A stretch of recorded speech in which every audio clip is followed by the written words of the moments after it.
trust in a brand new way. For a deeper connection, let's explore on transparent conversations. Transparent conversations, where every word can open doors. Transparent conversations. Yeah, let's talk about it. Let's talk about it. Hey, welcome to Transparent Conversations, Elevated Exchanges. I am your host, Calvin, or CPJR, or CPJR 300, if you really feel me. Welcome to my show. Transparent Conversations is a show that I record weekly. 3 times a week, Monday, Wednesday, Friday, starting at 9 o'clock, streaming through YouTube. And then I also do a behind the scenes stream through either, through Instagram or Facebook. Tonight I'm on Facebook for the behind the scenes stream. The behind the scenes streams is just for that. You're not going to see any of the videos I'm looking at or any of the sound actually that from the videos. So it's just something I just put up there to if somebody wants to ask me a question or something like that, it's probably easier for me to catch it there than catch it on the stream, since I'm doing all this on my own. So welcome to my show. If you're here for the first time, you can find the show on YouTube under Transparent Conversations, Elevated Exchanges, or on Substack under the same Transparent Conversations. For the last year or year and a half almost, I've pretty much just switched over the whole format to politics because there's just a lot going on. It's been quite interesting to see where we were back in January of 2020. What's that? 2025 and where we are now in 2026. Like, so much has happened and so much is still happening. Things are just moving at a breakneck speed. If you asked me then, I don't think we would have been at war, but here we are at war. So, like I said, if you've been here before, thank you for coming back. If it's your first time, thank you. If this is something that you like to hear and see every week, please take time to like, share, and subscribe to the YouTube feed. Also, you can do the same on Substack, so you can know when I'm posting a new video or doing something different. Like I said, I do it 3 nights a week. I'm up to 120 subscribers on YouTube, and then I'm up to 60 on Substack. So thank you for everyone that took the time to subscribe, share, or comment. Even the bad comments, I don't mind. Well, some of them are kind of bad, right? Some of them are really, really bad. So tonight, I actually thought that the election was going to be tomorrow for the primaries. I'm in Maryland, but the actual election won't be until next Tuesday on the 23rd. So we still have more time for that. So I was actually going to just really talk about the primaries for Maryland, but then I thought that let's just look at what's happening. Like, there's so much happening. Like, today we lost a B-52 bomber, one of the big, huge bombers that will go over a carpet bombing area, or maybe they would go drop a nuke. Those are irreplaceable. Also, we believe that 8 crewmen died. Eight airmen pilots were on the plane, and they believe that they all crashed. It was on takeoff, so it was full of fuel. Doesn't look like it was armed, but it completely is gone.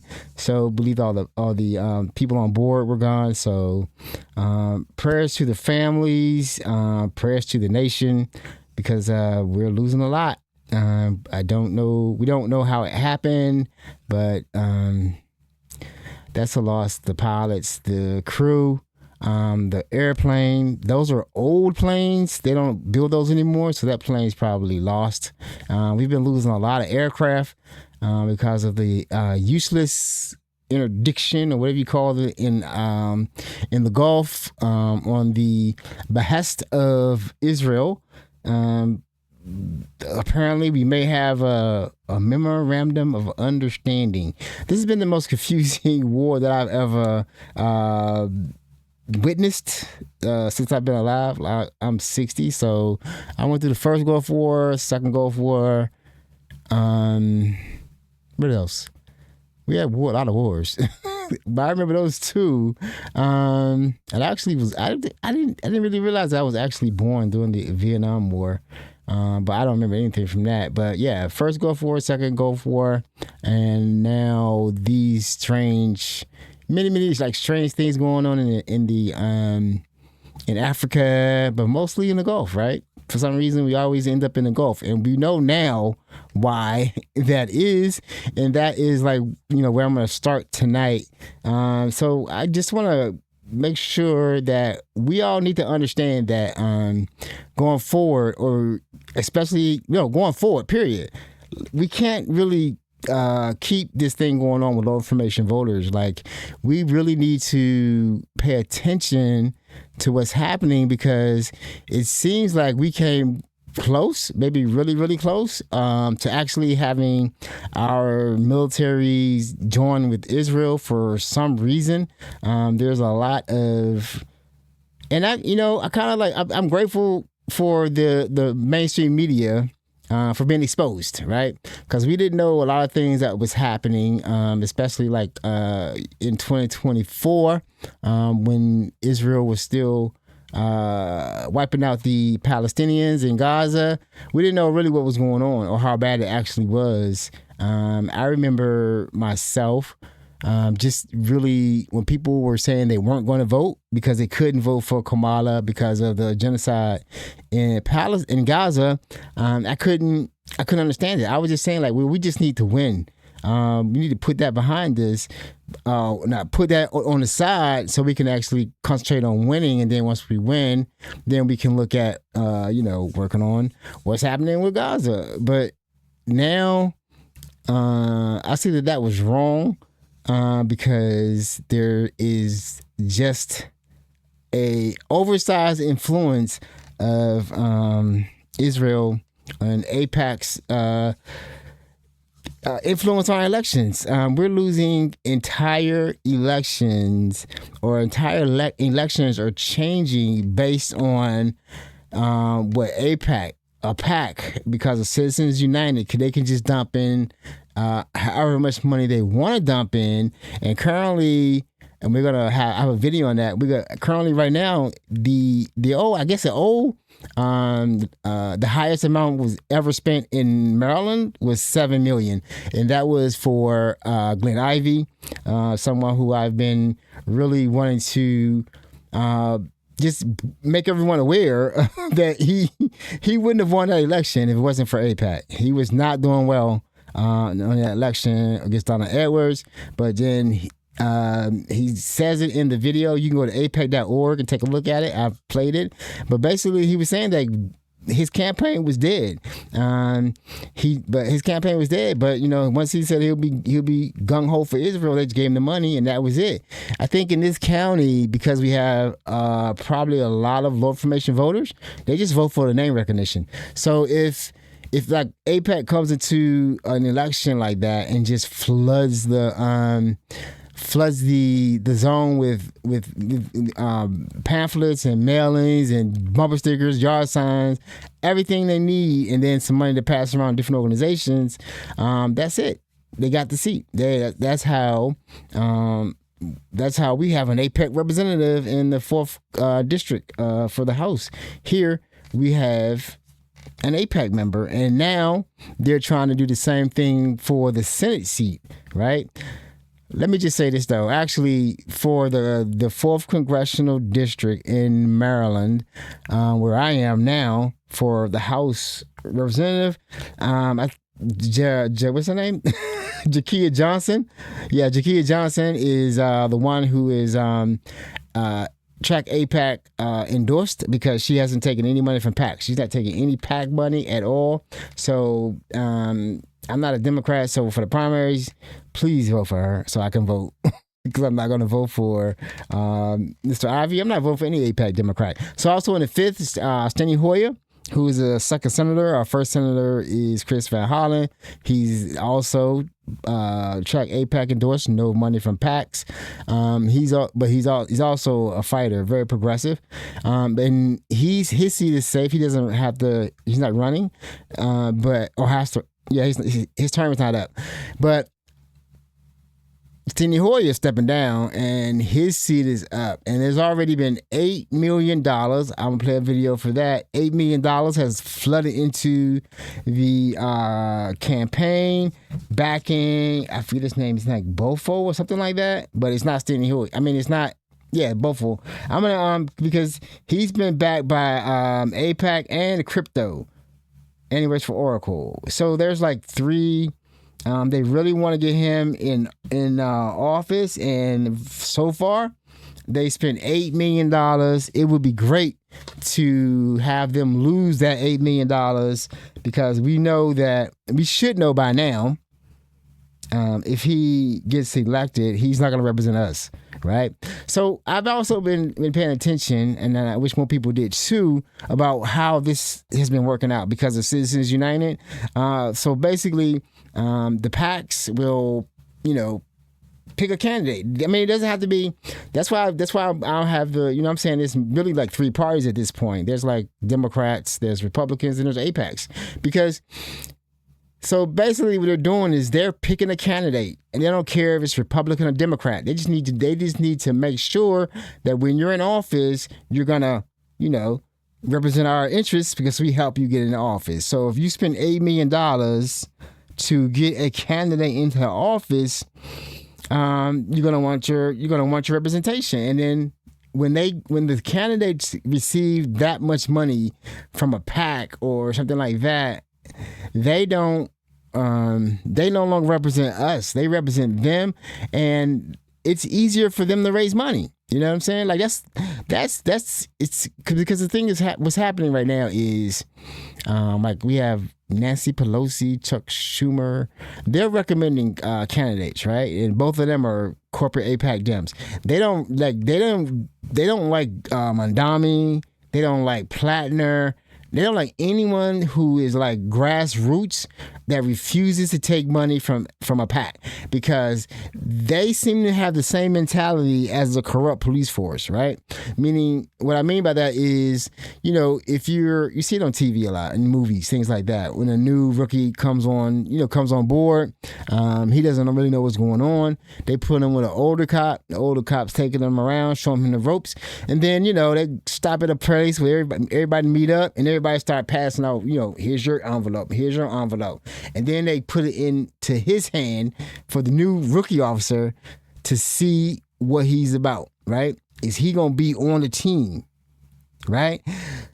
So if you're on a team, you take the money, right? And then you don't have to grassroots campaign. You don't have to raise money, right? You don't have to send out texts every day. Like I get texts every day from AOC and Omar. What's her name? Ileana Omar, the Somalian from Michigan. Yeah, I've donated to both of them, so I still get not a lot. I don't have a lot of money, but I still get texts every day because I've donated to them. But I understand because they don't take PAC money; they have to raise money, and that's something that a lot of incumbent Democrats don't want to do, don't have to do. Because they could trade stocks and then they don't have to really worry about running because they know they're gonna get their money from PACs. So, but the problem with that is things like this Section 224 of the the defense budget is hidden in there. They slid that in there. It's written specifically by Netanyahu. And it basically links our government, our military to the Israeli military. That's not been voted on yet. It made it out of committee. Ro Khanna tried to get it out of the bill, but it still went through. They still voted for it. So a lot of this is happening because we've been not paying attention, being low information voters. I didn't know about what was really going on with Gaza. I just, I can't say I didn't know what was going on. I can't say that. That's a lie. I kind of knew what was going on, but I didn't accept it, right? I didn't accept that there was something that we were playing into. You know what? That's what I didn't know. I didn't know how bloodthirsty Zionists were in Israel. I did not understand it. I did not know about it, and I've been talking about it here like every episode. This is episode 37. Every episode. Oh, lights are blue. Lights will be blue probably for a very, very long time, and we'll talk about that. But yeah, this we didn't know that they don't like anyone. They don't like anyone. They're extremely xenophobic. I don't know if that's from the Holocaust, or I think it is. I've heard Chuck Schumer say that they want to make sure that Israel's there to prevent another Holocaust. But then they go and took the land and did a genocide. I don't, it's a total disconnect as to how you come from that to that. Right? You're running from a Holocaust, from a genocide, and then you get into a land, they welcome you into the land, and then you do a genocide. So that's why when you get elected, that's why these incumbent corporate AIPAC Democrats are always going to recommend or endorse their people.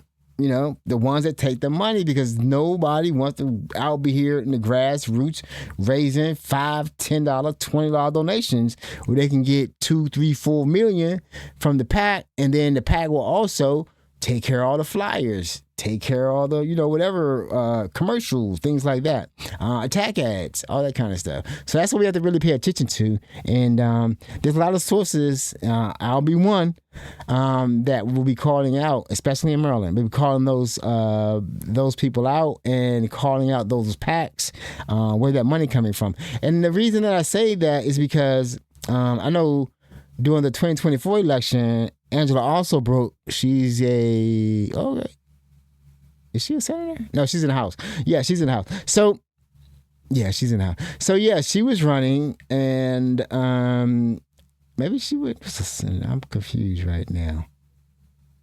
No, it's only two senators, Hoyer and Van Hollen. So she is in the House, I believe. Anyway, I'll have to look it up. Don't take my word on that. But she's running for election, and Larry Hogan, our former governor of Maryland, glad he's out, Republican, was running against her. And I just kept seeing these commercials that were talking about a mortgage issue that she had. And it wasn't from him, it was from a PAC, right? Because the PAC was trying to help him get elected, but that wasn't going to happen. We were pretty much tired of Larry Hogan. I'm glad he's gone. I guess he did good while he was here. I always wonder how he got in office, but because he's a Democrat, and this is a heavy, heavy blue state, extremely blue state, and so those ads kept running, and I'm like, that doesn't make any sense. It was an attack ad talking about a private mortgage issue, but it wasn't like a crime. It was just a mortgage issue, some private mortgage issue. I'm sure she can get it straight when, we all have financial problems every now and then, right? I don't think that should, unless you're doing willful, crime like the president. I don't think that should disqualify you from being elected unless you've been very, very delinquent. It wasn't the type of issue. It was just a thing that he didn't have anything else, or the PAC didn't have anything else, and they would run those ads against her. So we're gonna see a lot of that, right? Just ads running from PACs. Like they'll be like the Democratic Organization of America or the Freedom PAC or something like that. But that will be AIPAC or some crypto organization trying to get their people in. So we have to pay attention to that, because all the Democrats are not the same. They've been saying this. I've been fighting this thing for a while with different groups that I've been a part of about not just Democrats taking our votes for granted, right? They didn't want to vote Democrat. I don't know where we're gonna go if you don't vote Democrat. But now I understand. There's certain Democrats that I should have got the water. There's certain Democrats that can get in office that aren't just going to be the same as Republicans. And in fact, the theory is that the Republicans have gone, and most of these Democrats are actually Republicans, but they got in office in blue states. Like somebody said, you should run as a Democrat, even though you're very conservative, because they're making some interesting moves. Spanberger over in Virginia, the governor, she's voting down every union bill that comes up because she's corporate. And then we have the New Jersey governor. You know, she's calling out the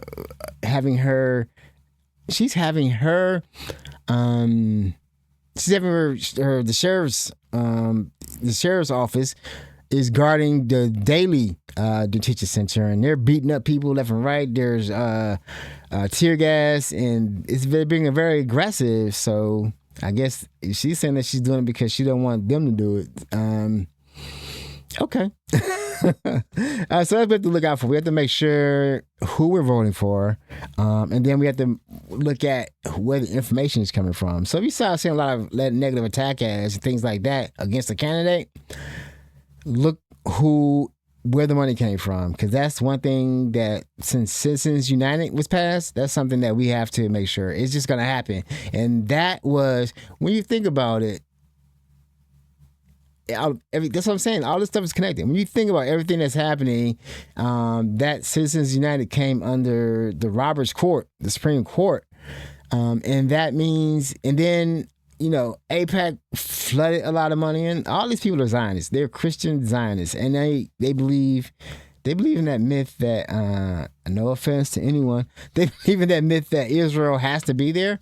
And the funny thing is, though, it wasn't in the Bible. They're talking about Israel the people, not Israel the land. I've said this before, but now it's the land, and they have been running that con since the 40s about how, you know, as Christians, you should be helping us. And they want to rule the Christians. They've already been blowing up Christian villages and towns in Lebanon. They don't care about who they kill. They want what they want, and they will do what they do to get it. Now, our politicians are helping them because money or belief, because people that you thought were very powerful Democrats and very witty that we've been watching in independent media, you know, they're fighting the good fight, and they got sharp tongues, and then to find out that they don't believe it's a genocide. They believe that Israel is our ally, and they won't believe anything different, and they will get upset with you if you try to confront them on that. They don't believe that they should be, you know, the thing is, Israel, right? They don't admit they have nuclear weapons, right? And they're not a part of the non-proliferation, whatever that pact is, NPP, I think it is. But they haven't signed it. So if they haven't signed that and admit it, because they won't even say, no, we don't have nuclear weapons. They'll just say, that's it. They're just like, it's a game, right? It's a game, and it's been going on for years. But based on that, in law, we're not supposed to be giving them weapons because they haven't signed that pact. But of course, as everything, they have another exception. Okay, I'm back on that now. All right, so I'm gonna go ahead and get started. I try to, like I said, I have most of the information I have right now is on Israel, because I think I think that has to be hammered into our consciousness that they're not our ally, and we're in a war with them. And as they attack, they say Hezbollah in Lebanon, but they're just blowing up villages in Lebanon. They're putting some in the water too to make the water bad, and they're using phosphorus bombs. They're all out, and then we have this memorandum of understanding for a ceasefire for 60 days to negotiate an end of the war, a war that we don't have to be in, that we've lost soldiers and a lot of planes, helicopters, drones. We don't have to be in this war, right? We didn't have an issue, and to say that we don't want them to have nuclear weapons. See, they lean on all that stuff, right? Like Israel, the number one terrorist sponsor of the world, as if they're evil. But instead of really looking at it, they've been under sanctions since the 70s. They haven't been able to do anything. But their whole country, when you look at the history of Iran, it's not like as if they were just sitting there having a good time and decided that they want to attack Iran and Israel. They were being manipulated by the United States and Britain for a long time, and that's what caused the Shah being installed, and then the hostage crisis, and then the sanctions, and then we call them, terrorists, and we're scared of them. They can't have a weapon. I seriously believe, like I always say, they only want a weapon to defend themselves. Because nobody messes with South Korea, and South Korea has a nuclear weapon. North Korea, sorry. I don't know South Korea. Probably not. But North Korea has a nuclear weapon, and nobody messes with them. As much as you would probably like to, nobody says anything about North Korea. They just say he's crazy. They do missile tests, and they leave him alone. Leave them alone. You ain't trying to disarm them because they got the weapons. Same with Pakistan, India, Israel, who don't admit it. But Pakistan and India, we know they have weapons. European countries, they have some. But yeah, most of the other countries were under our protection. Sort of like we got Ukraine to give up their nuclear weapons so that we would protect them. And now we just left them out there with Russia, who seems to don't really care how many people get killed in that war. He just stays at it, and Ukraine stays at it too. They've been fighting them for a long time. The war now has been going on longer than World War I. And that's serious. So I'm going to go ahead and get started. We're going to catch these videos. I'm going to talk about them. So just to let you see what I see, and see if you can catch the patterns as to what's really going on. The narrative that we are being fed, that you're probably being fed on mainstream media, if you even care.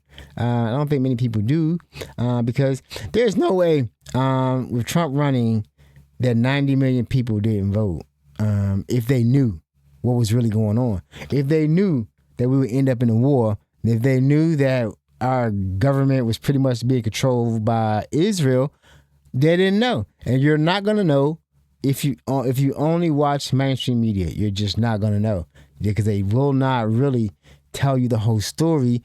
And I have a problem with the fact that we didn't know that Israel was very xenophobic and hateful of everybody that's not Israeli or Israeli. I'm not going to say Jewish. Israeli. All right? I'm not accepting that anti-Semitic crap no more. You can say that all you want to. I'm going to look at you like you're crazy, because you are. Because we know the truth. Now, we see it every day. Every day. We see it. And then now they're worried about how they're going to fix the situation, how they're going to. Yeah, you're going to see it.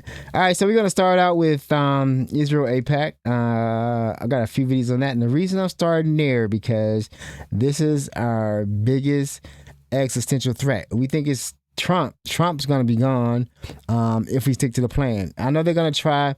They're supposedly, now they're investigating Gavin Newsom and his wife for whatever. We don't have a real Department of Public Justice anymore. We have the Trump legal team under Todd Blanche, his criminal defense lawyer, who he personally has said Trump thanked him for keeping him out of jail. So he was committing crime. He just said it. I'm just like an old man, just say anything. So this verse one is interesting because one of the things that's really disappointing about this whole situation and the world is how they will see Israel doing something illegal with, selling people in the West Bank. And I remember that from being young. Taking people's houses in the West Bank, because that's supposed to be for Palestinians, but they want more land because they have a vision of greater Israel. And then the other governments that should be keeping them in check, and for some reason they don't. We don't know everything going on, but we know there's an Epstein thing going on, and a lot of people were going to that island, and we don't know how much information they have on these people, but they seem to be very reluctant to do anything about these problems or helping the Palestinians. Keep their houses.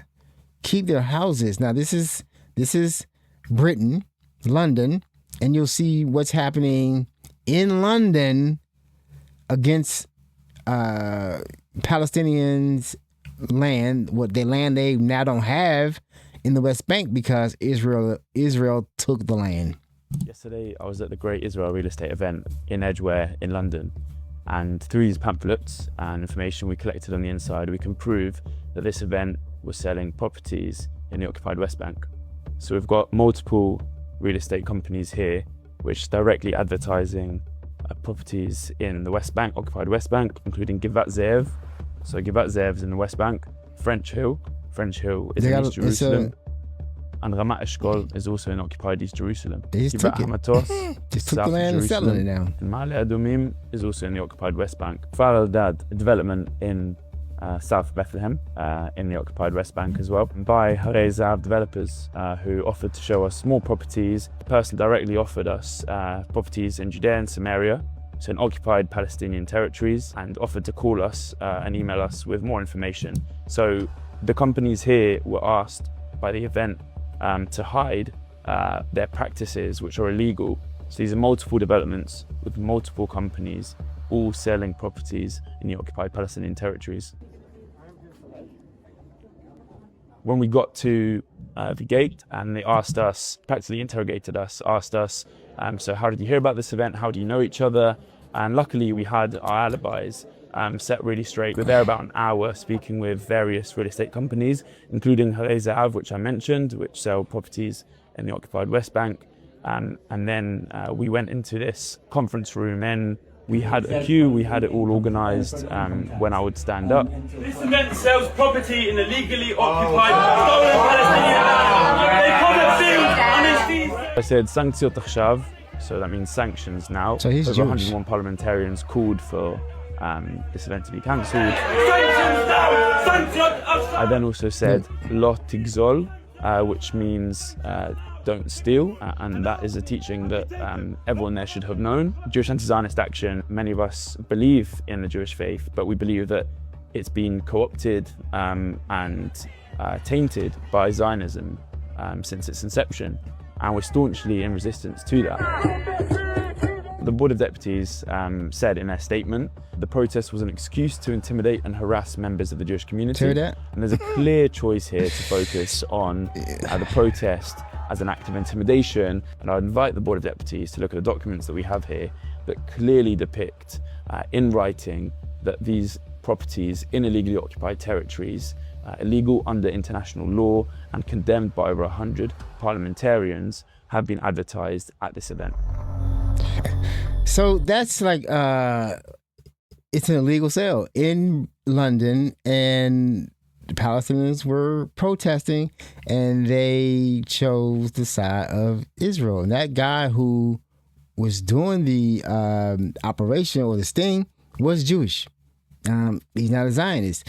So it's like, but that's what I'm trying to say. My whole thing is like, what is wrong with the international community that no one will stand up to these people? And it's not a lot of people. It's something else going on. And it's like, we don't see it, we don't hear it, but the governments are ready to put anyone in jail that criticizes Israel. And right now, the whole anti-Semitism thing is over. This don't have any more power anymore. I don't know what they're going to do now, but it doesn't have any more power. I'm going to keep going real quick because I got to say the same thing. I'm on the same wave, and this next video is going to be about what's happening. Masters of the universe are Jews. You know, we've got Altman and AI, we got Zuckerberg, we got Sergey Brin. It's us. And we have to figure out a way to win the digital battle. Our job is not to make you look good, American Jews. What do you have to worry about? Your job is to make us look good. You have got to serve 2 or 3 years in the army of words. Since October 7th, all Jewish organizations in the United States together have spent upwards of $600 million fighting this avalanche of anti-Semitism. We also create content for non-Jewish influencers. They say genocide, we explain why it's not a genocide. They say apartheid, we explain why it's not, right? You have to brainwash all the time. You have Brainwash. to say, to explain it, to good. believe it. Because this is the only way to continue Zionism. Wow. Wow. So that's, they say we have Zuckerberg, we have Altman, that's OpenAI, that's Facebook. They now have TikTok. What they meaning? I left TikTok when it was sold to the Ellisons, which they directly give money to the IDF. So I don't know. Do what you think. Do what you think is right. I won't use it anymore. But basically, because they're gonna be monitoring you. I'm not trying to be in an algorithm. Or that's one algorithm I don't want to be in at all. I don't trust it because they have too much power. They have they hold CBS now, Warner Brothers, Paramount, CNN. 60 Minutes is messed up, and so. I just want to disengage as much as possible, but I also don't want to give them money because they have it all. Like he said, they have Zuckerberg, they have Altman. They are going to start trying to clamp down because right now they can't stop independent media. They can't stop this video from going out. I know I used to be shadow banned. I'm not shadow banned anymore. I get numbers now. Just by putting out content and then the content is being shared. So I also gotta stop commenting the way I comment. That's terrible. I need to stop. Calm down. But yeah, that's their plan, right? They have plans. They already said, like, I don't know. It was a figure thrown out about how much money they're gonna invest in the influencers. That was the last one they had. The influencers, American influencers, not Jewish. Goy influences, us, whites, Republicans, Democrat, whatever, whoever takes the money to combat all of the information that is against them. So that's what they're doing. And they already know. They have Facebook. Zuckerberg, you got to put a little pressure on him to do the right thing for our people. And it goes on and on. And it's interesting, just the other day, we saw the video. I didn't want to play it, but Seinfeld don't believe. See, they said something about. He said there's no Palestine. He's a Zionist. There's no Palestine. And then there was another video I saw today. I didn't want to play it, but it's a fact that they put bombs around Gaza that look like cans of food so that kids will pick them up and blow themselves up. They also do the same thing for toys. These people are inhuman and they're doing whatever they got to do to get their land and keep their land, and they want all of it. So this whole thing about ceasefire, we'll see, because one of the demands or one of the stipulation or conditions that Iran wants is Israel out of Lebanon, and there's that Ben Gvir guy, whatever his name is. He's already saying that Trump's gonna go to hell for that deal. He's already going off because Trump been doing what he's supposed to be doing. He's supposed to be doing what we say do. And I don't know how that happened though. Well, he's an old demented man. Because they said that in the meeting when they were all there, everyone was against it. Everyone was like, no, you shouldn't do it. But he did it based on what Bibi told him. And we don't know what Bibi told him because we don't know what Bibi have on him. Let's stay right here and catch this next video. I just want to press this information as much as possible because it's like, okay, yeah, we got to deal with the regime, we also got to deal with Israel, right? It's all together, and it's like we don't know who is really for us Americans. We really don't know.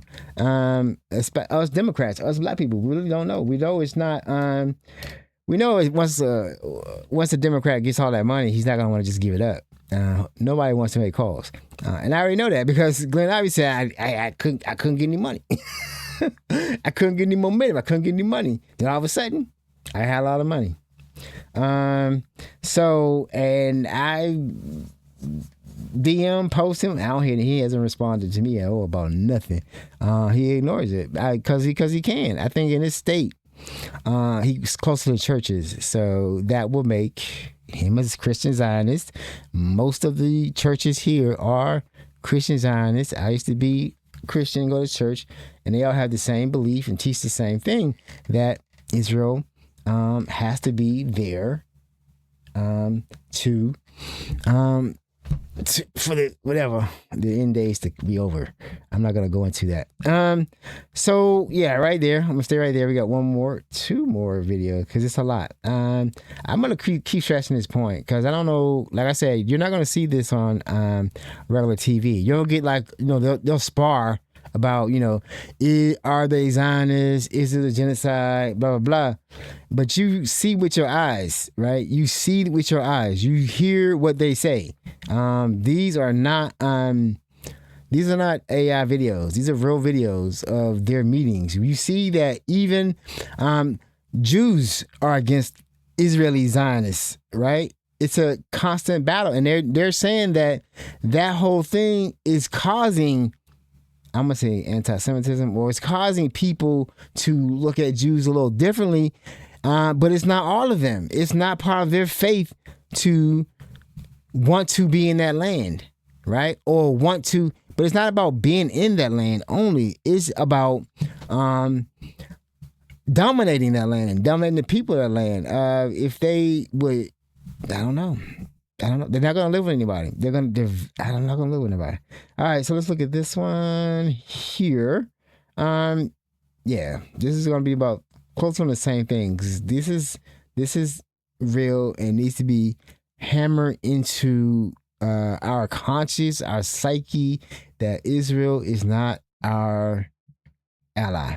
Israel wants us to be at war with Iran. This is all about greater Israel, all about land expansion. This is all about Zionist billionaires having their will orchestrated in the Middle East. Let's get this episode shadow banned, shall we? Here's what they're doing. In my opinion, America and our leadership was tricked into thinking that this war in Iran was going to be quick, it was going to be seamless, and we're going to cut the head off the snake. Because remember, when this war began, before we started launching this 1,000-missile onslaught for a few weeks on Iran, the mission was very simple. They stated, we want regime change. We want to create social revolt from within. That hasn't happened. Slowly but surely, then it became about nukes. And have we prevented any nuclear advancement in Iran? Maybe. But honestly, I thought that's what Operation Midnight Hammer was back in June. And yet they somehow then came out and said, actually, they're probably only a month away from building all that back. We gotta go back now. All that money we spent back in June on Operation Midnight Hammer and all the money we're spending now, where's the win? And now we're stuck. America got tricked. America lost from the start. Yeah. That's the consensus, right? That we've been led into war by Israel, by Netanyahu and the wacky dude in the White House who is not all there. And you hear so many stories about, okay, they're trying to pin this ceasefire on JD Vance, but JD Vance is the vice president. Vice presidents never have any power. I'm trying to understand that whole thing.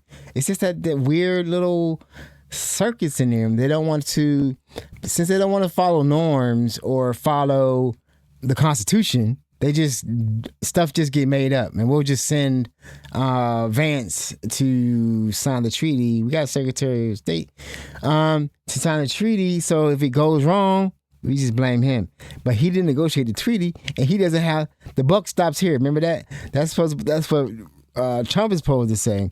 I don't think Trump is conscious all the time. I really do not think he is in charge all the time. I think they just do enough or give him enough information.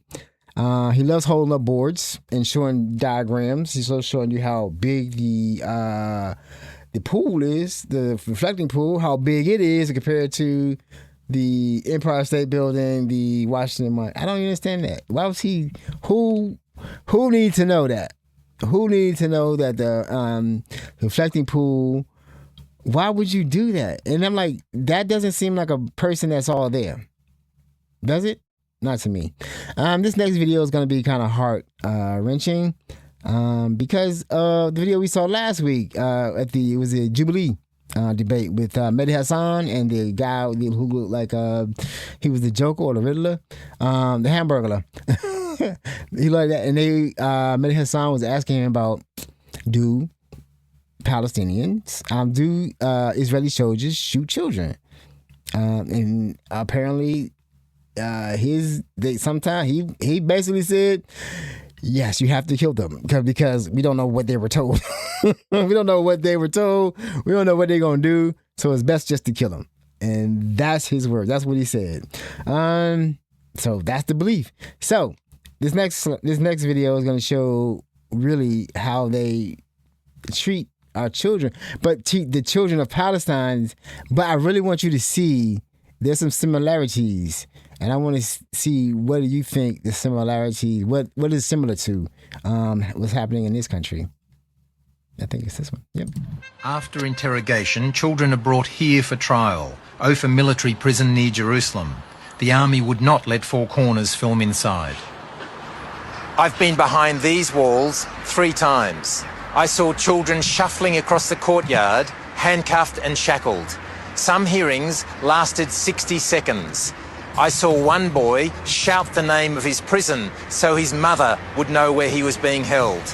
I saw the judge convict some children without even once looking at them.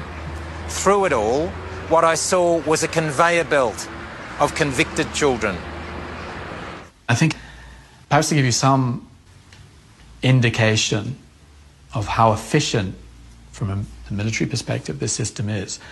According to the military court's own records, their annual report, the courts have a conviction rate of around 99.74%. Typically, a Palestinian boy convicted of throwing stones will be sentenced to about 3 months imprisonment. The United Nations Children's Agency, UNICEF, last year released a scathing report on Israel's system. It found that Palestinian children had been threatened with death, physical violence, solitary confinement and sexual assault against themselves or a family member. The report found that ill treatment was widespread, systematic and institutionalized throughout the system, from the moment that the child was arrested right up until the sentencing process.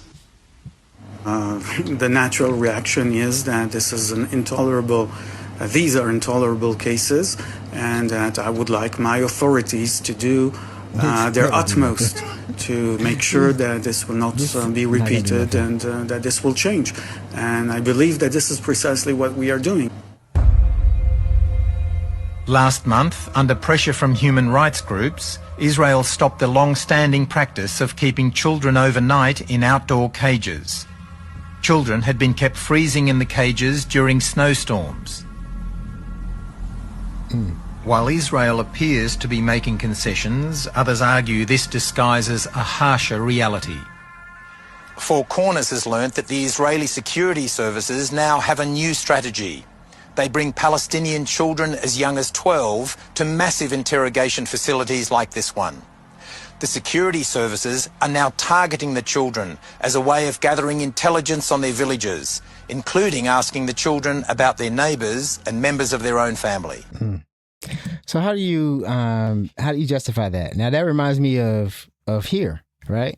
That practice of they will have they kids were missing. They have a family detention center, and they seem to be just as cruel as the Israelis are. And there's still rumors about IDF being in the ranks of ICE, and the practices seem to be very, very similar to the mass, the grabbing people off the street, all that kind of stuff. That is not something that just came out of nowhere. That was implemented very, very fast, and they're still doing it. People are dying in let's say every day in those detention centers. They're being beaten, they're being raped, and they're beaten, raped, and starved, and not receiving medical care. That's happening. You can guarantee it, and we're gonna find out how bad it actually was. Hopefully after the midterms. Like we have to. That's what I'm saying though. We have to know that. I always say that it doesn't. When you say the blue wave, the blue wave can go through, but if the blue wave is still, if the House and Senate are still under the jurisdiction or the power of non-progressive Democrats or AIPAC Democrats, this is going to continue. This is going to really change because basically, when you see, because basically, right, what really changed under Biden? Not much, right? It pretty much stayed the same. It was just a little bit nicer, right? And then, but the condition was still the same for Trump to come right back into office. That doesn't make any sense. Like, what the number one priority, I think, of the administration once they got power back again, the Democrats, was to make sure that Trump can't get back in the office. And that's what they didn't do. Garland shouldn't have prosecuted him. He didn't. And a lot of this is on the blame of the Republicans because on the second impeachment for the, if he had been found guilty for that second impeachment, he wouldn't be able to run again. So the people that are getting money directly from AIPAC is a problem, right? We don't really know how they're going to vote. It's just like the votes are always not going to be in our interest. That's why I dedicated myself for doing this up to the midterms. I don't know what I'm doing after the midterms. We'll see. But because this information is coming to me new, like that was a documentary, right? That was a documentary. Have you seen a documentary like that on American television? Have you seen a story like that? And that's what I really want to understand the media. We have all these new independent media sources, but we still haven't. I'm finding this stuff on Instagram and YouTube. I'm not seeing this stuff on even the independent channels that I watch, and they still are calling Iran a terrorist country. The number one sponsor of terror of the world. We don't want to see. They say we don't want to see Iran have a nuclear weapon because I don't know why. Like I say all the time, Iran is not going to blow up. They're not trying to get a nuclear weapon, in my opinion. They're not trying to get a nuclear weapon to blow up anyone. It's a defensive thing. No country right now, except the United States, has used a nuclear weapon in hostility or any other time. Just testing. So I don't really know. Like, Putin was just trying to, threaten everyone with nuclear weapons. Talking about Ukraine and watch what y'all doing. I got the nukes. Nobody, what's she gonna do? Throw a nuke? What happens after that? The end of mankind. It's not gonna be. Once a nuclear weapon gets used, these nuclear weapons get used in retaliation. This is not going to be a place you want to be. You want to go I want to go in the first wave. Like, I don't know what life is going to be like after nuclear weapons. So I don't think, like, Israel's not that far from, it's not that far from Iran. Why would you think they want to throw a nuclear weapon? We get scared every time, like when Fukushima melted down in Japan, we were worried about the whole ocean being irradiated. So imagine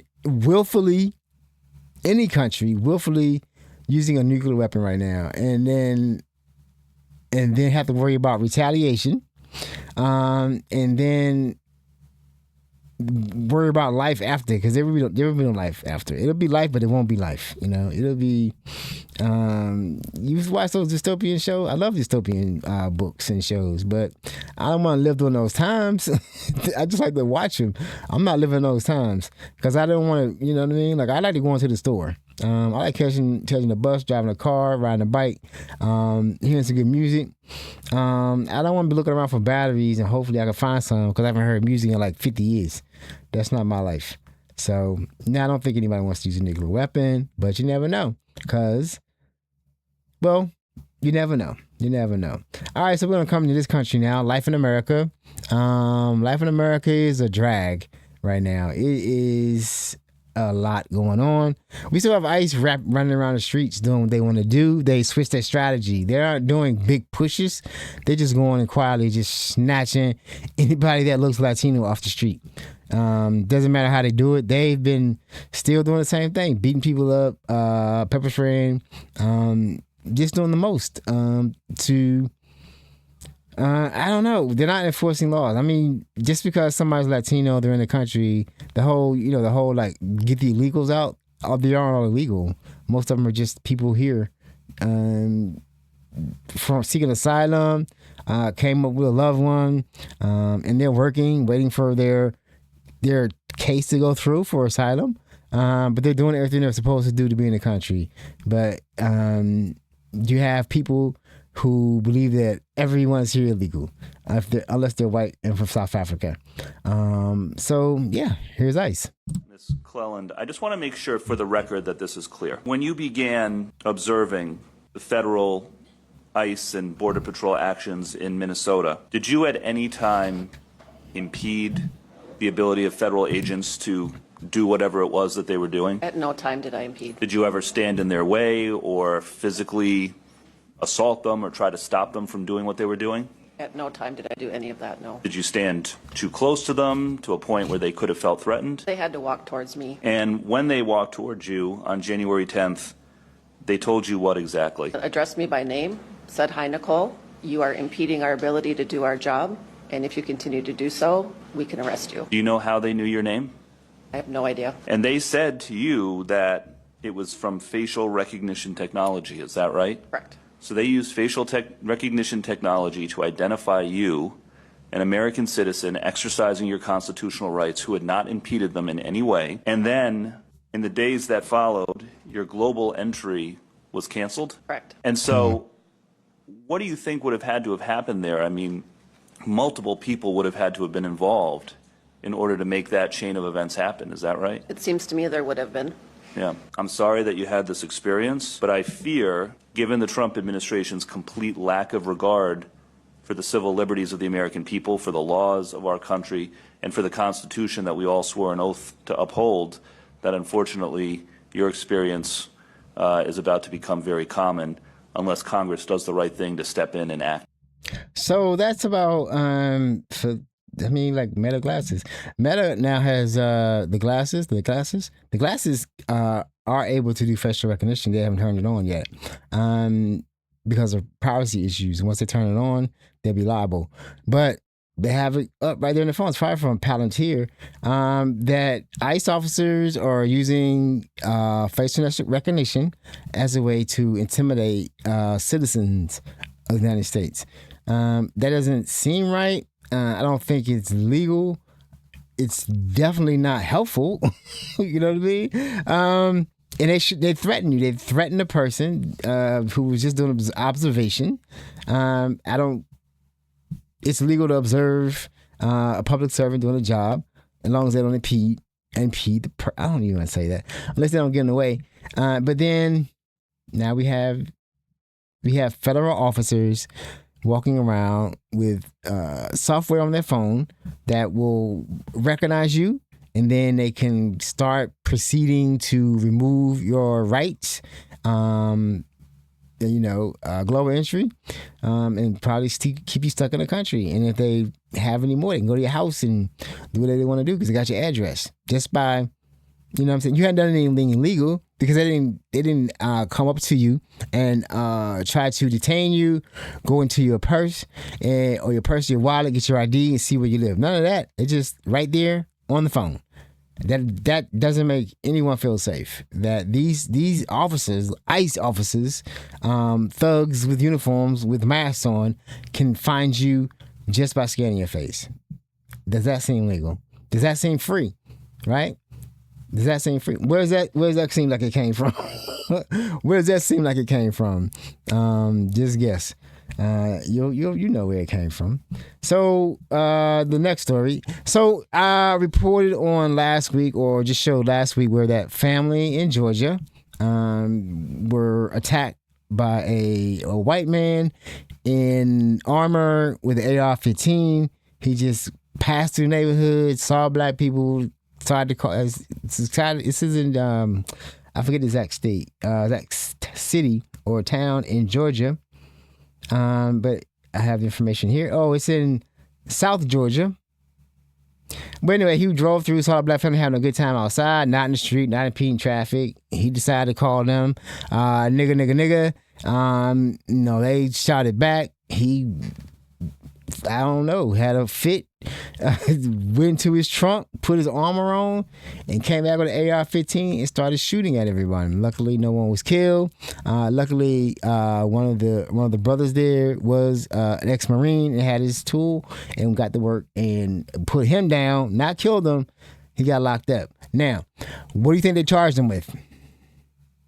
Right? He had an AR-15, armor, and was shooting at black people outside. They charged him with aggravated assault, gave him a $5,000 bond, and let him out.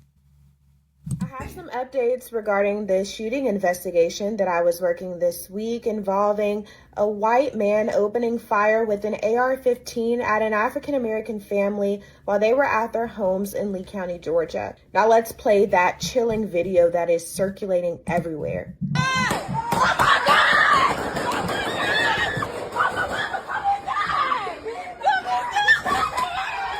Today, the Georgia Bureau of Investigation was seen in the neighborhood where the shooting occurred. The Lee County Sheriff's Office did confirm that they requested the GBI's assistance in this investigation. Now, what they were looking for and what they found, we asked, but we were not able to get any details on it. About the suspect, Jeffrey Kinzer is out on a $5,000 bond, and his charge remains aggravated assault. I did follow up with the Sheriff's Office to see if any others have been added, and at this time, the answer is no. And that news is what has created the most outrage from the public and also the family, who is demanding more serious charges. Many children were present during the shooting. During the witness interview, he recounted having to flood the children into a bedroom to take cover so they were not shot. Or even the other witness who told me she was hiding underneath a vehicle because she did not have enough time to make it inside. The family is calling this a racially charged event because before the shooting, he was seen driving past the family's house, shouting racial slurs at them. Today, I followed up with the Lee County District Attorney to get his perspective on that one aggravated assault charge and how others could be added. He was only able to comment on how GBI is now involved. And after reading through an incident report, now we know where Kinzer works or worked, and that is at the Marine Corps Logistics Base in Albany, Georgia. I did reach out to them several times today to get a status of his employment and to see if they had any comment on this investigation, and I have not heard back yet. There is still a lot to work, including finding out who that individual was that was reported with Kinzer during the shooting. Any other updates, we'll make sure to bring it to you, so make sure that you are following WALB.com. So see, that was aggravated assault. I don't understand it. And then I already heard they let him out on bail, but didn't tell the family that he was out. I don't know how that could be aggravated assault, not attempted murder, a hate crime, this and that. And we know right now the Fed's not going to get involved, so it's up to them. But according to them, if you pull out an AR-15 and start shooting at black people, it's aggravated assault, not attempted murder. Not attempted murder, not a hate crime. After you just call them nigga, it's not a hate crime. How does that work? This is America, right? All right, so we're going to keep it right there with Life in America. I got one more story. This is heart-wrenching. This is heart-wrenching and kind of confusing, right? Because this is a tough one. Because this is right after the Knicks game, and then somebody called the police to this woman's apartment. She lived alone. She had a pet, and the police showed up, and I'll let you see it for yourself. It wasn't a good thing. It's kind of it's very strange. It's going to look strange to you when you see it, too. my God. What the fuck? Oh, no. The Calvary for this. I can't. Instead of you guys kill the dog and there's fucking drug dealers and shit outside, why don't you shoot those motherfuckers? The Knicks just won the championship. We were just so happy. It's a doodle. Just celebrating. Not labradoodle, something like that. But it's not a vicious dog. Fucking pieces of shit outside, you kill a fucking Oh dog. God! Oh God, Jeremiah! This is woman's family member. She lives alone. Why? Do you imagine? Why? Why? Unnecessary. Wow, where's this shit? Look at all the cops. Purpose of all of you. This is, hey, good job. This is what we pay for. Amazing work, guys. Now watch this. I wouldn't live in LA. This is crazy. Why are they just telling me? Oh my God! Seriously? What the For a dog? And the helicopter. Are you serious? When there's fucking drug dealers, people stabbing each other outside for a fucking dog. Absolutely crazy. This is absolutely crazy. Why are they all there?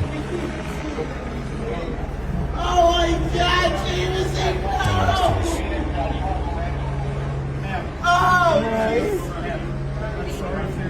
No! We're sorry. You did it.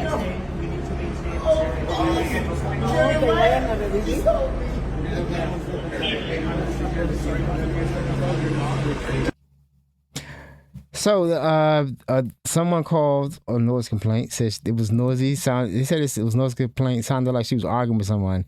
She was watching the Knicks game, so she might have been cheering.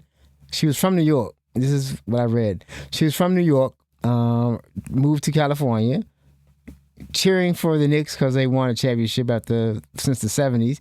Very happy, having fun with her dog. Somebody called the police on a noise complaint. That neighbor, find that neighbor. I would find that neighbor. Call the noise complaint. The police show up. Come to the door. She don't know what's going on. Cause she told the police, I'm here by myself. But the dog, the dog was being a dog, not a vicious dog. A doodle, whatever, is not a vicious dog. So we, as people, we walk around with our guns and we don't shoot dogs. So the dog, ran towards the door, because she couldn't grab it because they wanted to put it in another room. Because she's trying to figure out what's going on. Why are all these police at my door? And a helicopter. So they call a noise complaint. They show up with all those police and shoot the woman's dog. And then say, I'm sorry for your loss. I don't understand that he's probably going to get what? What is going to happen to the cop? What's going to happen to the lady? She lost her friend. Probably her family member. That could have been her service animal. You know what I mean? Like, we don't know she's on the floor crying and her family member's done, and then the police say sorry for your loss, and they're all just standing there, like 20 cops just standing there looking at her. That's how law enforcement works, right, in America. Just shoot first and then they worry about it later. A dog. Like, how did we survive out here with dogs? Like, I don't have dogs run up on me. Did I shoot him? Nah. I told him to stop. What was she? So what caused him to see that doodle and shoot it? Like, what's going on with the cops, man? It's something wrong with them. That's life in America. This is a good one. One more. This is on the AI thing, right?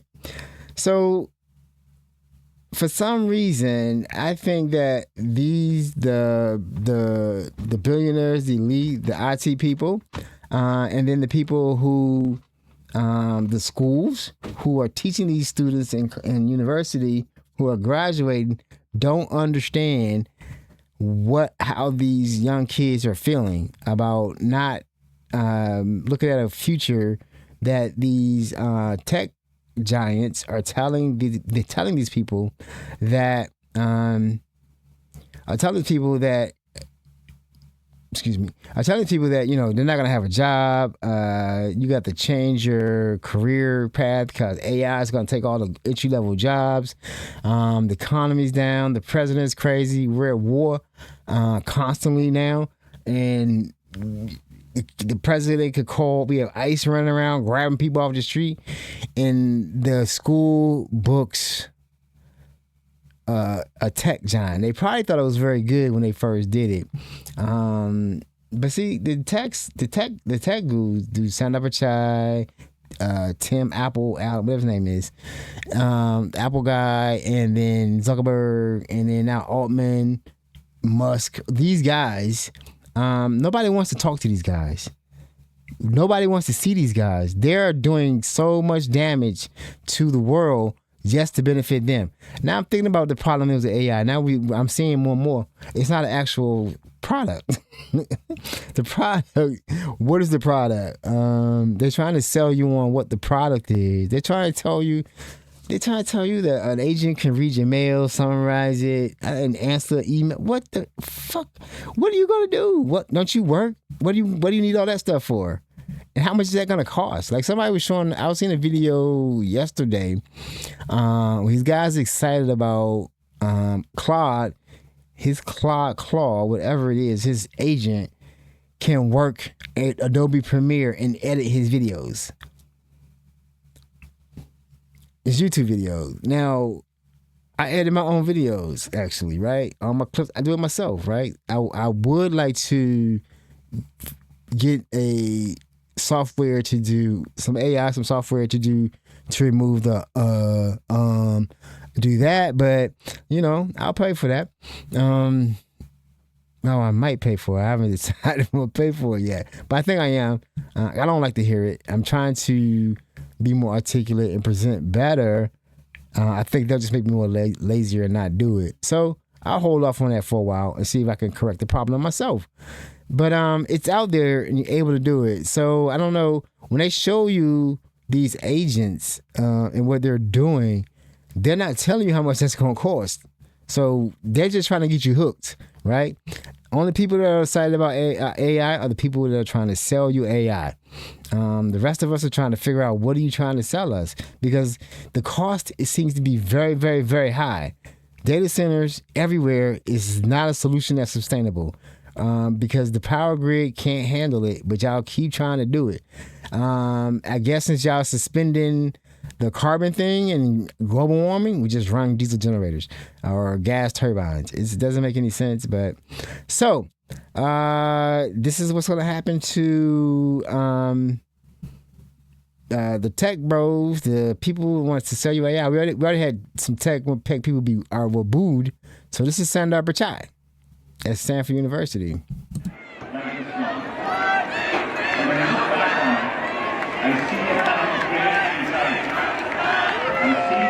They got Palestine flags. They're through. What do they have to look for? What do they have to sit there and listen to a tech bro or tech CEO who is trying to change life for them, for their benefit, not for the students' benefits, for the rich people's benefits?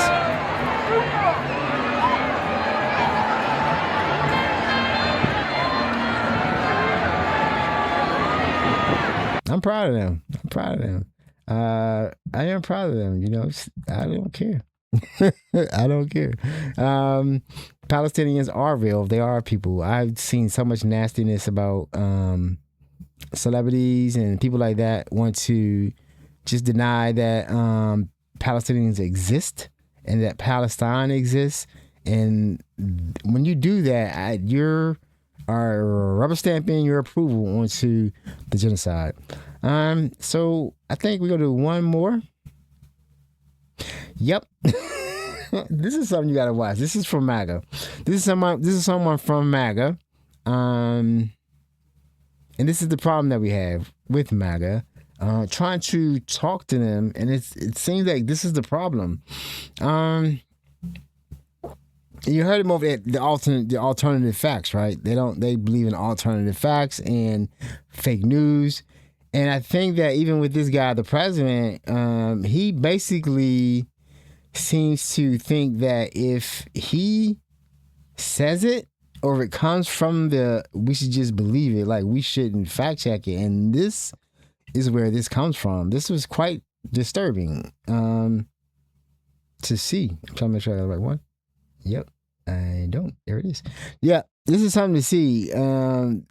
This logic is just very strange. And it seems to be the problem that we're having with MAGA. They have a completely different grasp of reality.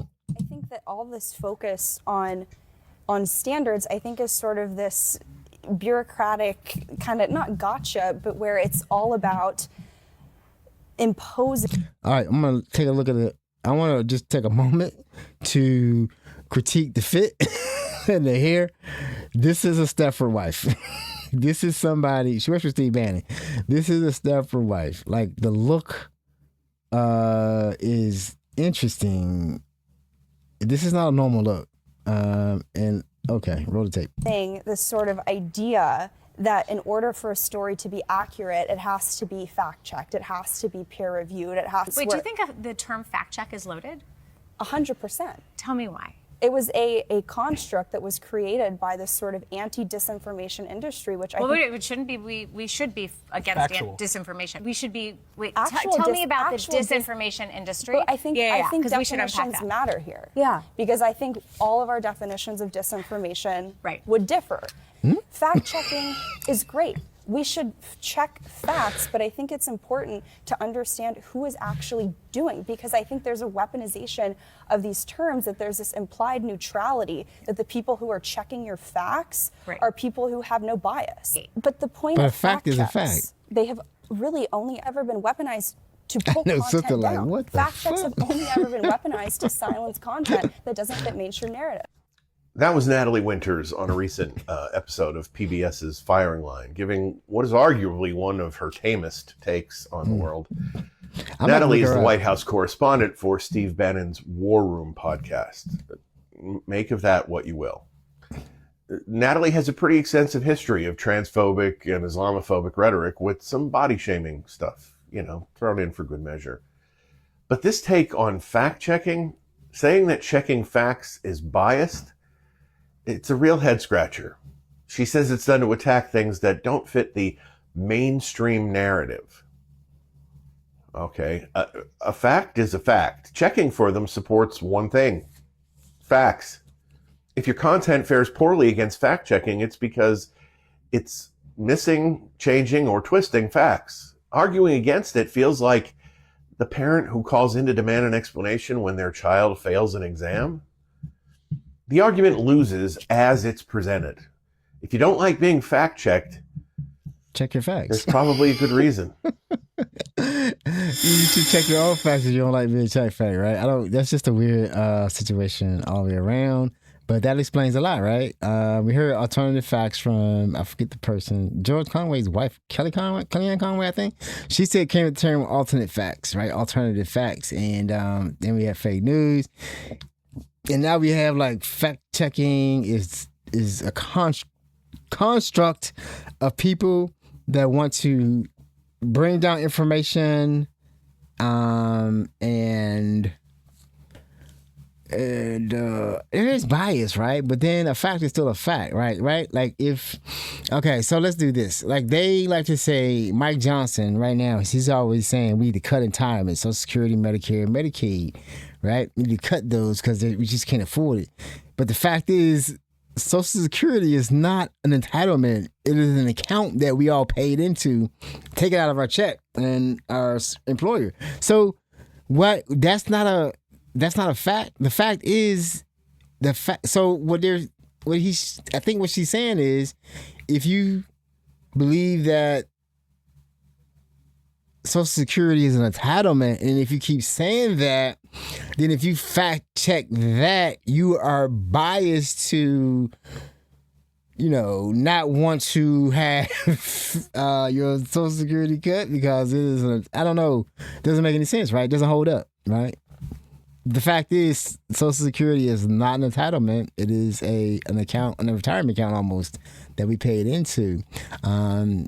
They messed it up, but it's still an account that we all can look up a balance and we'll see it, and we paid into that. So it's not a entitlement.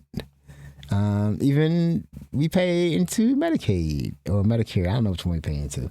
One of those. So that whole thing is like, that's just a weird, that's what we're fighting against. That's what we're up against.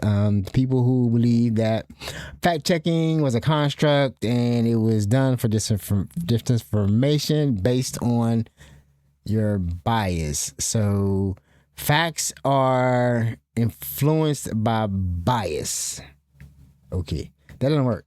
That does not work. Okay. So I'm going to go into, I've been trying to keep these under an hour, but it's hard.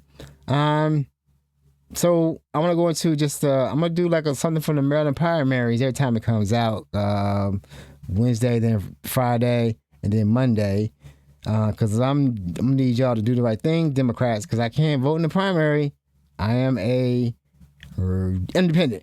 And I'm going to be an independent because I do not trust Democrats. So this is more about the Steny Hoyer seat and who's running for it.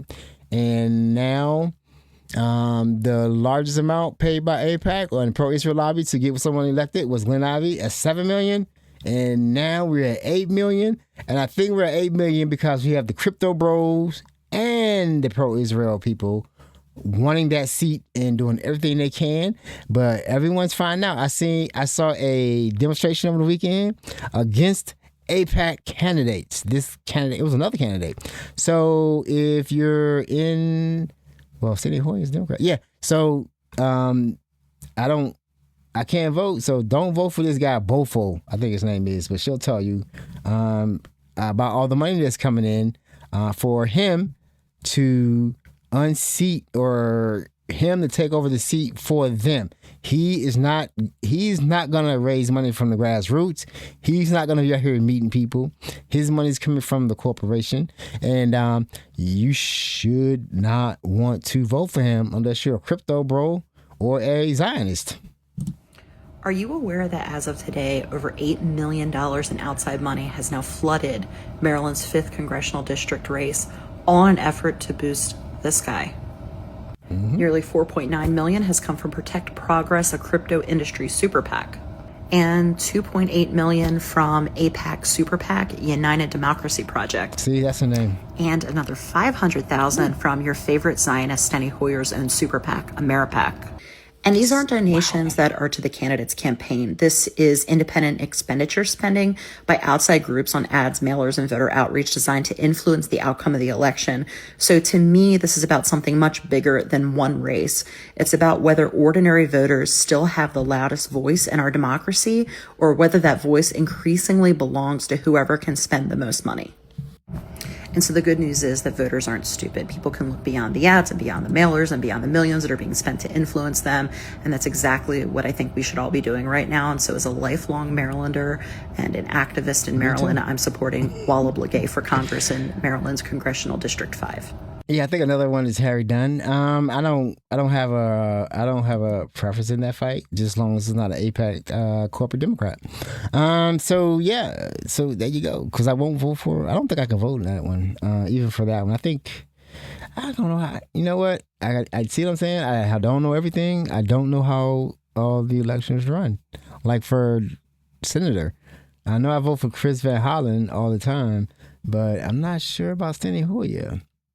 Anyway, so there you go. AIPAC is in Maryland. Crypto bros are in Maryland trying to get that Senate seat, and we need the Senate. We need both houses, but we need either one would be nice, but both of them would be great. The House, we could get the House, and then they definitely could press charges. He'd definitely be up for impeachment. That'll be like number one. Not only impeachment, but all the Epstein files will get released. There will be subpoena. Everybody in that crooked regime will be subpoenaed up there. But we need the Senate to convict. And also have more oversight of the president's actions. So it'll be very helpful, especially before appointments, because we need to end this as quick as possible. We just heard today that we were this close to an insurrection, or them calling for insurrection and suspending habeas corpus and putting in troops in the street. We were this close. Susie Wild saved us. Trump and Ghoul, Mr. Miller, those two were ready to do it. And then I don't know. It would have been because we already know the troops are gonna do it. You know what I'm saying? No one's coming to save us if that happens, right? Because the troops will follow orders. They will kill you on orders. They've demonstrated it many times. They've been killing innocent people left and right without a problem. Hasn't happened to Americans, but I don't think it'll be a problem. Because they've been firing everyone that's gave them a problem. That is, a general, a leader. They've been getting rid of them because they keep going to the ones that'll follow the orders. And then just based on him, just based on him wanting to, get rid of religions, get rid of all the religions, other people's religions in the military, the recognized religions of the military, that whoever's in there now still backing him is down for it, down for whatever. You know what I'm saying? They like the Pete. I don't know. Pete got a problem. Pete is an interesting thing.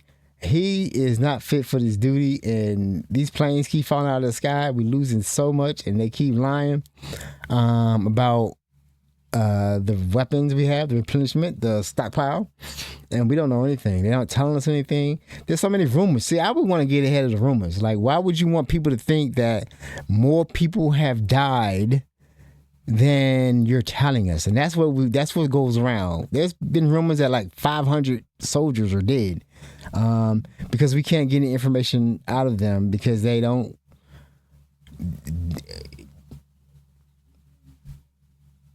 Are we all Americans? Are we all Americans? What is an American? I got to do a whole essay on that. Like, what is an American now? Because there seems to be something changed somewhere. Like, we don't trust all Americans. All Americans aren't trusted. I think that's it. Yeah, nope. No, it's not it. Actually, this is a good one. This is another AIPAC issue. This is an AIPAC. Remember, I don't know if it was in my last episode or the previous episode, I was talking about Moskowitz in the House, Jared Moskowitz. He was very popular going on the independent media shows, just talking about how to, he's very good debater in Congress and, asking all the sharp questions and all that kind of stuff. But come to find out, he's an AIPAC. He's an AIPAC Democrat. And I presented that last week to show that he is an AIPAC Democrat. He was making a speech for AIPAC. Now he was confronted in the hallway, and this is the guy running for this is the guy who's the guy who this video comes from a challenger to his seat running for the Democrats. But he's not AIPAC. He's grassroots, progressive. But this is what happened. If we as independent voters, Democrats, if we choose not to vote for every AIPAC Democrat, we will not win. It's just a fact. But I think maybe we don't deserve to win. But we need to confront these people. I've been trying to confront. I'm gonna have to call him. I'm trying to confront. What's his name? Glenn Ivey on his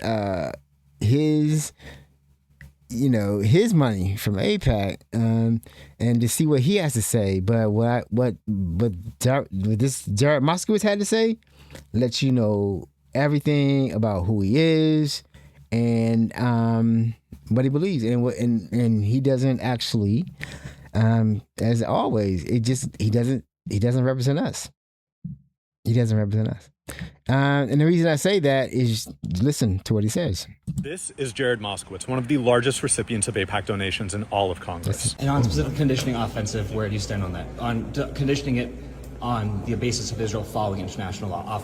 You know, as long as they're an ally of ours, I'm not for conditioning weapons to Israel. In exchange for his nearly $1.5 million in AIPAC donations, Jared Moskowitz has been one of Israel's staunchest supporters in Congress. He authored the House resolution barring the State Department from citing data from the Gaza Health Ministry, including death tolls. He voted with Republicans to censure Palestinian American Congresswoman Rashida Tlaib for speaking out against the genocide. And he's voted time after time to send more U.S. military aid to Israel in stark violation of both U.S. and international law. Jared Moskowitz is not letting Israel commit genocide on his watch. He is actively helping them carry it out. And we need to replace him. My name is Oliver Larkin, Democratic primary challenger to Jared Moskowitz in Florida's 23rd Congressional District. I need your help to take on Moskowitz, AIPAC, and all of their allies. So please spread the word about this clip and follow our campaign for more. So he said, Jared Moskowitz said right there, he does not really have doesn't seem like we should he doesn't seem like we should condition giving weapons to Israel because they're an ally.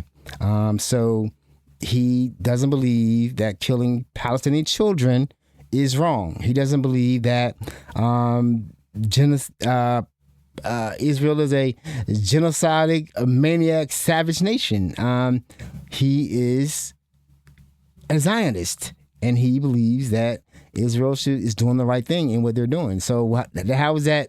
Is that what we believe as Americans? We believe that genocide is okay, that Palestinians don't exist, and that we should give Israel all the weapons they want, right? He is not a Democrat. And the way he looked there is much different than how he looks when he's on the House floor debating, right? That's the second time they keep coming at him. He's from Florida, so I don't know. Yeah, he's an AIPAC Democrat.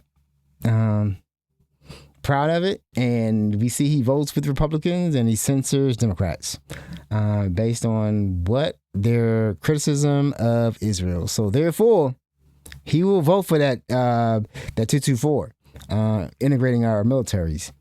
So I guess he got elected with the help of AIPAC. I don't know I haven't followed his entire campaign, and I don't want to, especially now.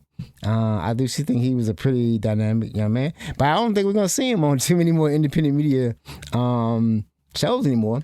He might not make it out of the primaries, hopefully. Because we're trying to get the message out there. These people do not represent us as a country. They represent Israel, and they will want us to be complicit in their genocide because they are not going to stop until they get rid of that problem that they have, the Palestinians, that they don't even want to recognize as Palestinians. I have seen so much ugliness from that, it doesn't make any sense. All right, so that's going to be it for all of that. So let's have some hope. Let's look at some hope, y'all. I got a joke though. I like the energy from this video, right? It's not really a joke. It's a really short video. It kind of shows where we are or where we're headed as a nation now that we're slowly waking up. And I'm gonna need somebody out there to do a think piece or a documentary on why are we just getting this information on Israel now? Since you guys were saying you guys were independent and weren't under the Ellisons, why were you not telling us the truth about Israel and Zionism and showing us how vicious they can be? This is a good video. United States of Israel, that's your resume, killing children every day. While you look away, United States of Israel, Netanyahu's pet, Trump is a pedophile. Don't you forget. Oh, you know what? I appreciate that. I like the energy. That song must have been from a Lego video. I can't think about it, but that's basically it. Yeah, with the United States of Israel, you have people. Some of the CIA from the government say, yeah, we're occupied. We've been occupied for a long time. We know it. I mean, the stuff that I've been hearing from officials in the government saying that, yeah, it's been a thing. Things go through this one person's office. I don't know what they have on us. The Liberty I don't know what they have. I don't, in Britain, all the countries, I don't know what they have on every country. It has to be the guilt from the Holocaust, or I don't know what it is, but we need to get it under control and get it stopped. All right, that was just a joke. So, let's hear some spoken word. All right, so what am I gonna play? I'm gonna play some spoken word. I found something nice. Yeah, I found something nice. Like I said, I'm in recovery, and this like really touched me at where I'm at now.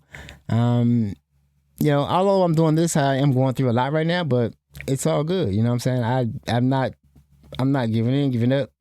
I'm in a good place, energy-wise. I do want to recognize my grandchild passed last week. He was born with a defect, and he didn't make it. And my daughter and her husband, they're okay.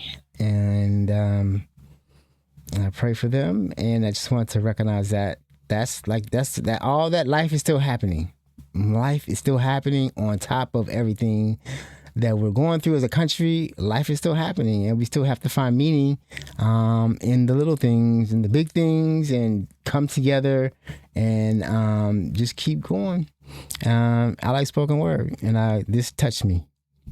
I don't think of you as broken. You could disagree with me and be wrong, but you hate your imperfections the same way somebody hates listening to somebody else's favorite song.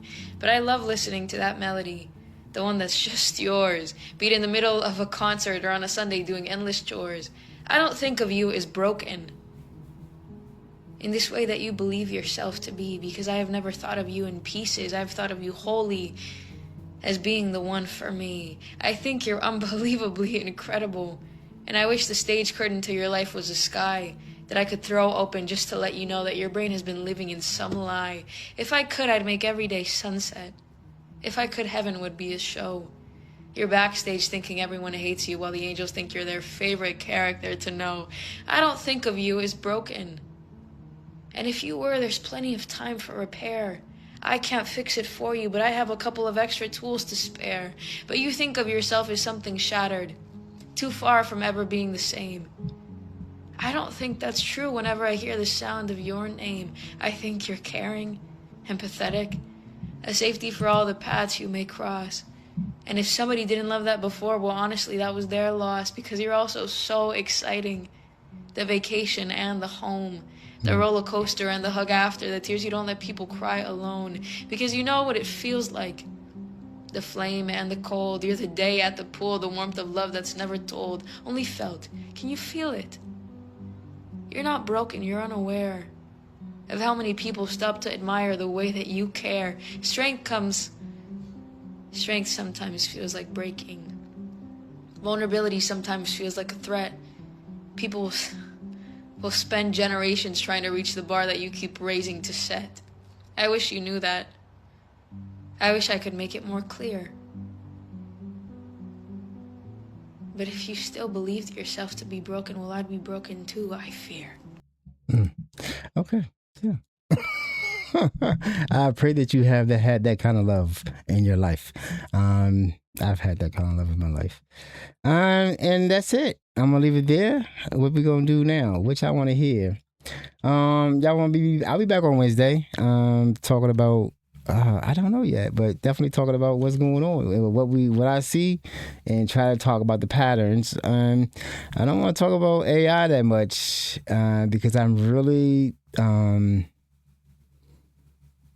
don't understand what we're doing with AI. I understand AI, but I don't understand the product, what they're trying to sell you. It seems to be good at general code. It seems to be very good at general code, but everything else is kind of iffy. And the resources are unsustainable. This whole thing about you know what? I think next week I am going to do that. Next week I want to talk about the data centers, but I want to talk about the engineering.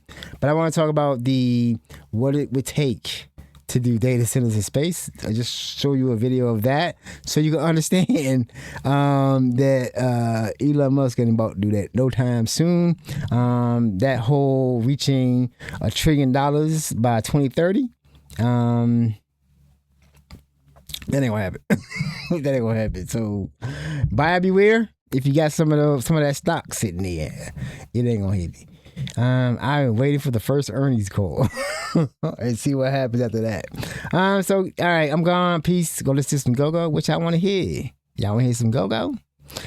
This is really quick. This is a real quick one.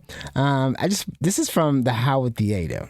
And I told a story about the Howard Theater before. I like going there to hear Chuck back in the day. But you're going to see how a go-go looks. And a go-go is like everybody's dancing. There is no like nobody like standing around asking you to dance. It ain't none of that. You going out there, you just grabbing your partner and you dancing with him. That's how it works, you know. Well, it used to work when we were kids because he was always trying to hook up when we were kids. So, yeah. But there's nobody standing around, will you dance with me?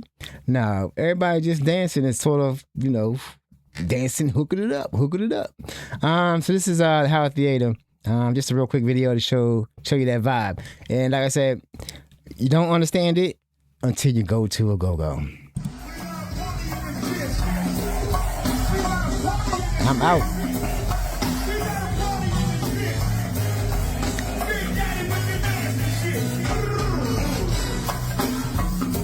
I love the Howard Theater. All right, y'all. Be cool. See y'all on Wednesday. Stay safe.